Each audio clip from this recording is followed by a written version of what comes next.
Ayun na nga mga kababayan, bago tayo magpatuloy sa ating pag-usapan, babati lang muna ako ng magandang hapon sa aking mga subscribers, sa aking mga viewers. Maraming salamat sa inyong suporta. Shout out sa inyong lahat. Yun na nga, tuloy na tayo kagad sa ating pag-usapan. Ito si Mike Abby, galit na galit kay Congressman Toby Tiangco, mga kababayan. Ayon kay Toby Tiangco, ay ito ngang impeachment laban kay Vice President Sara Duterte. Ito yung isa sa mga dahilan kung bakit kukunti ang nanalo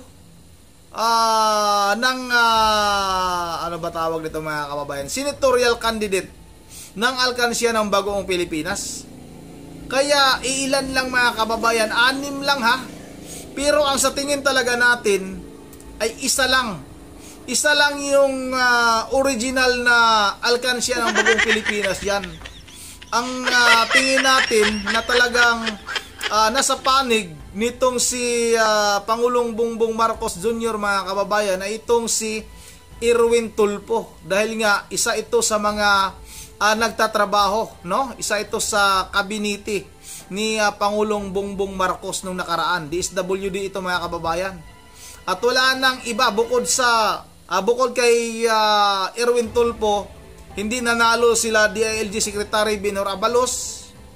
Sino pa ba yung iba mga kababayan? Sila Binay, hindi na nanalo. Kaya yung 5, questionable pa yan. Hindi mo talaga maaasahan na bubuto yan laban kay BP Sara Duterte para ma-impeach. Katulad na lang nitong si Senador Ping Lacson. Lalong-lalo na si Senador Villar, yung nakakabatang Villar mga kababayan, na iniendorso talaga ni Vice President Sara Duterte yun. Kaya itong si Mike Abby, galit na galit kay Congressman Toby Tiangco, mga kababayan. Bakit daw pinagbibintangan na itong mga congressman na ito ang dahilan kung bakit kukunti nga yung nanalo. O ito, huwag na natin itong patagalin. Tingnan natin yung reaksyon ni Mike Abby. Talagang nakakatawa itong si Mike Abby. Ayaw talaga tumigil na pinagkakitaan itong si BP Sara Duterte. Kaya gusto talaga niya na pag-usapan itong impeachment. Dahil dito siya talaga kumikita ng malaki mga kababayan. Ito na mga kababayan, huwag na natin itong patagalin. Sabay-sabay natin itong panoorin. O nawala, sana? Balik natin Congressman. Ito lang, ayan. Grabe itong si Congressman Toby Tiangco, yung campaign manager ng Alyansa para sa Pagbabago dito sa nakalipas na eleksyon. Sinisisi ang kanyang mga kasamahan sa Kongreso dahil daw sa issue ng impeachment ni Sara Duterte. Kaya daw ganyan ang nangyari. 6 lang nakuha ng Alyansa sa katatapos lang na eleksyon. Pambihira ka naman Ikaw yung campaign manager. Bakit mo isisisi sa iba? Kaya nga sinisisi ni Congressman Toby Tiangco. Itong mga congressman kasi nga siya yung campaign manager. Siya yung mas nakakaalam. Siya yung nandoon lagi. Siya yung laging kasama. Kaya ikaw Mike Abby, wala ka kasing alam.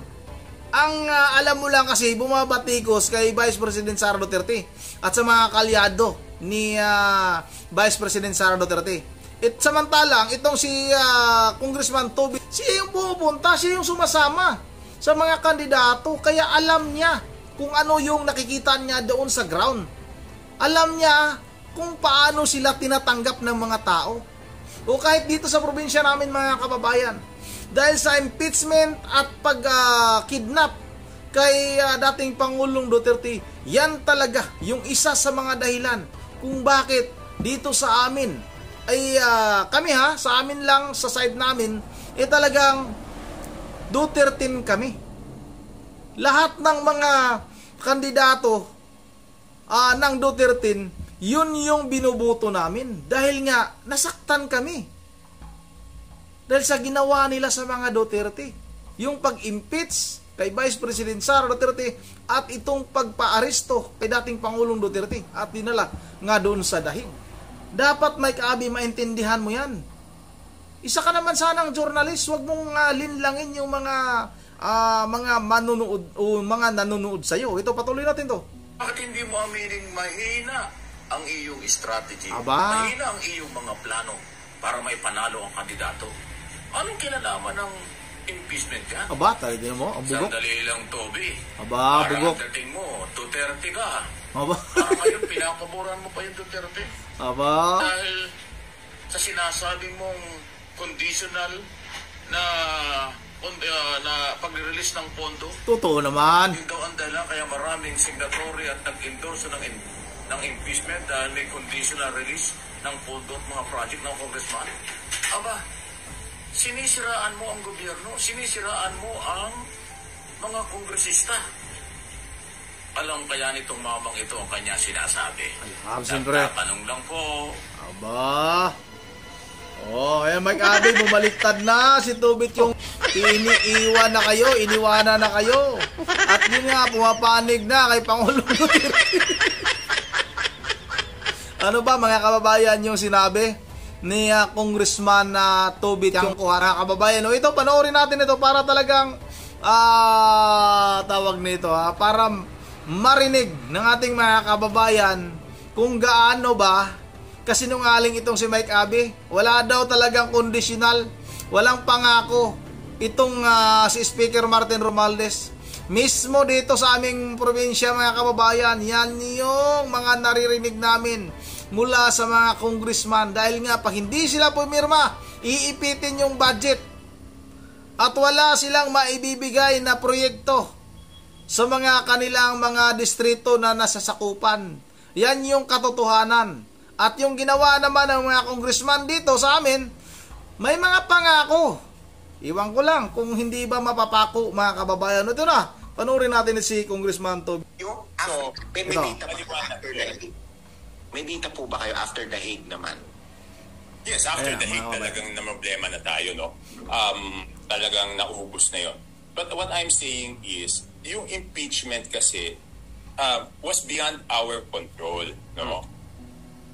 Pwede namang hindi impeach nun eh. Tsaka it was a useless exercise kasi Useless yun naman talaga. yung sinabi ko sa kanila kahit pirmahan nyo ngayon, Feb 5, ganun din. June 2 pa rin yan itatackle ng Senate, no? So, ano nangyari doon? Di ba? Nagkaroon ng backlash naman talaga.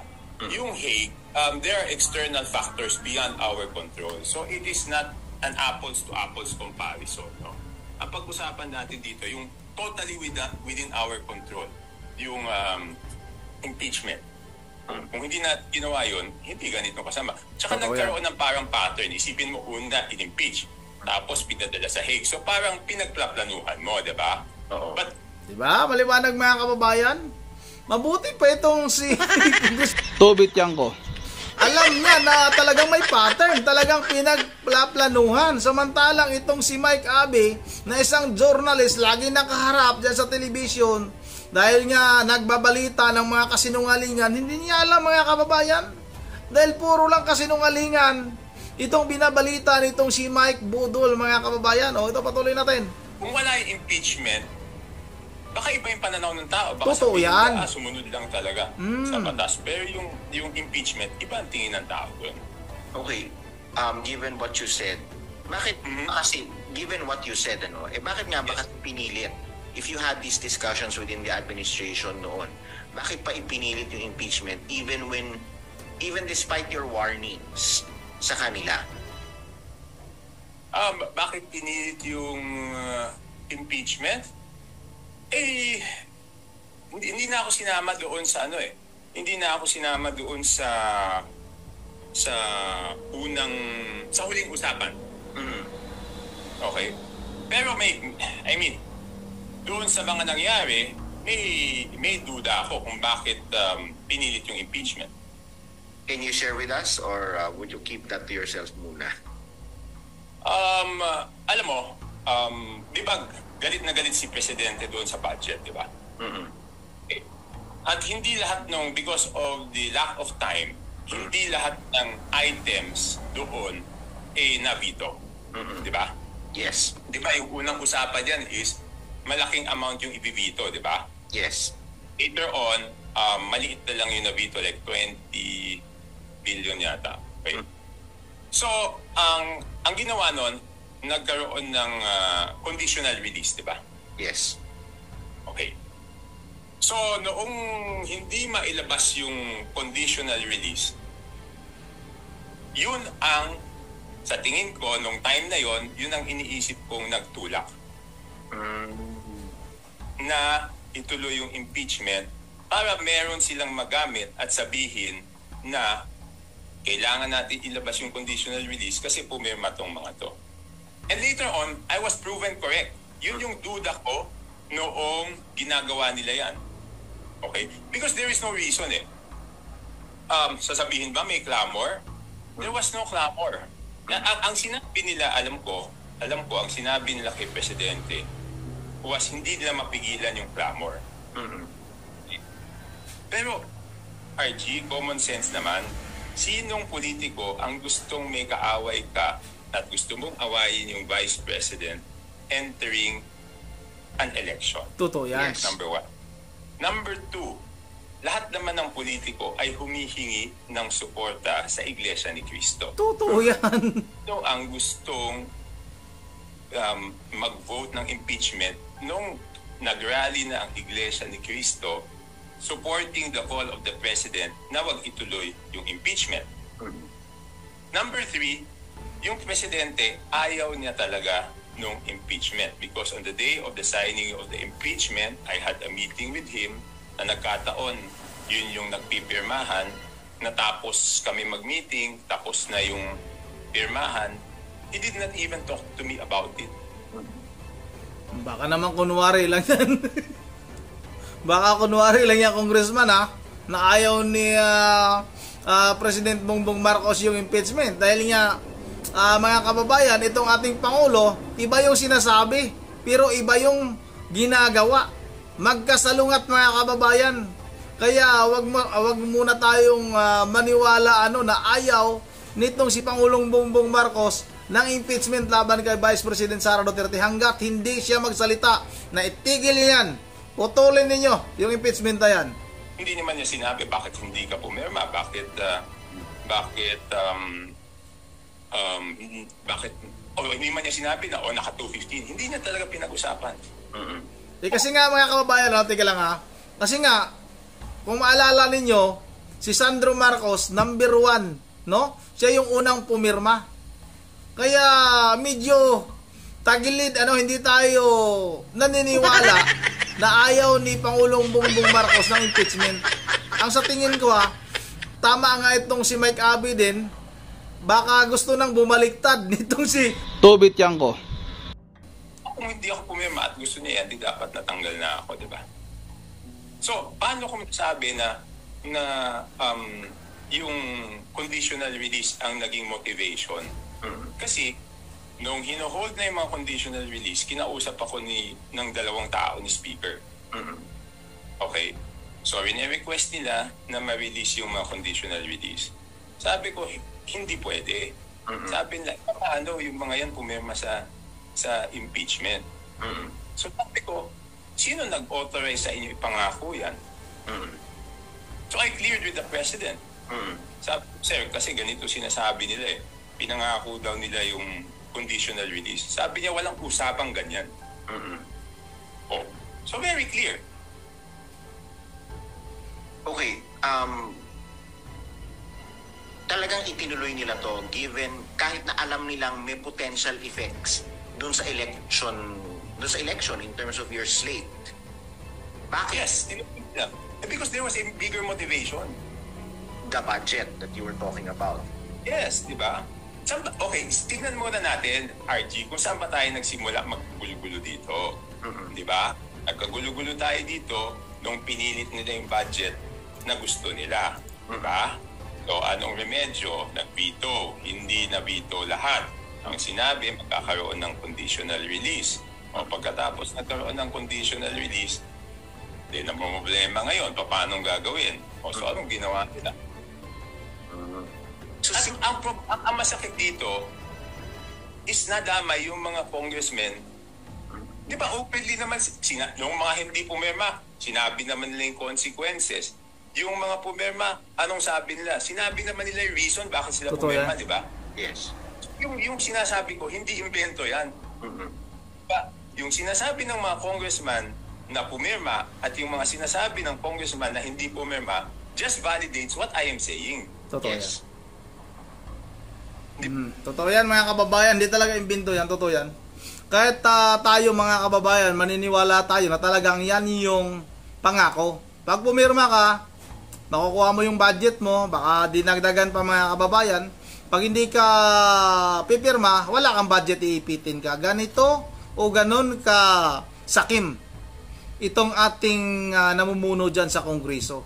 Oh, Mike Abe, di ba?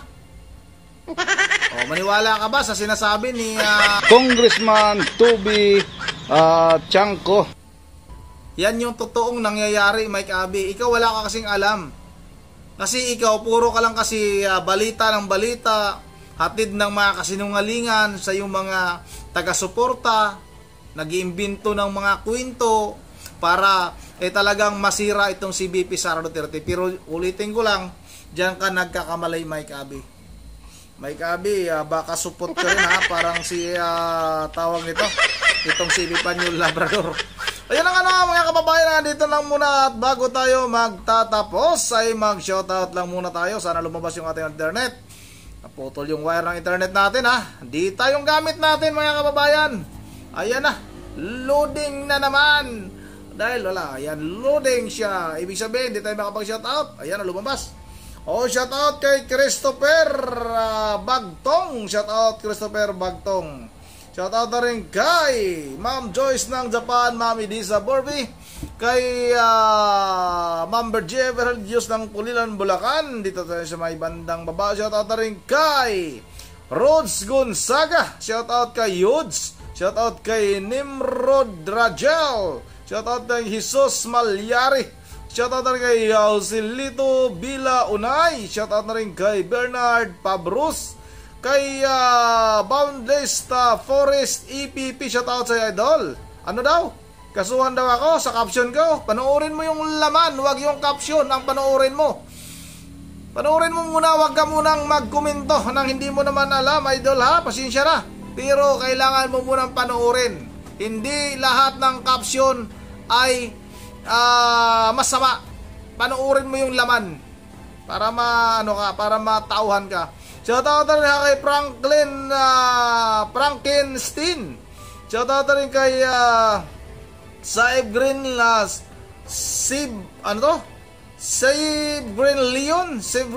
Shoutout Angel Garcia at kay Cesar Romaldo. Herbert Mituda, shoutout at kay Grigor at kay Kinso at kay Mima Kamer.